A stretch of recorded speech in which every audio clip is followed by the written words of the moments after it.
How to register Cell credit card account online. The very first thing you want to do is to head over to any of the web browser, or you can head over to Safari. Let's move into Safari for now. Once you're in here, in the source bar, search for Cell credit card sign up. Move into the very first site, login or apply. It will land you on this interface. If you're looking on creating a new account, click on register your card.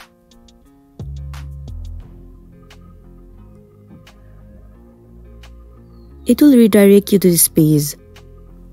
So the very first thing you want to do is to enter your card number.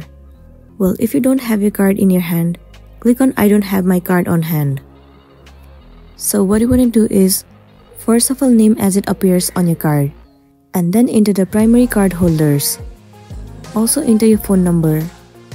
Once you have entered your phone number, click on send code. You will receive one verification code on your number. For the confirmation, you need to enter it here. After that, your account will be created successfully, and then you'll be good to go. So that's it, and this is simply how you can register for your Cell credit card account online. I really hope this video is going to be helpful for you. Thank you for watching it till the end.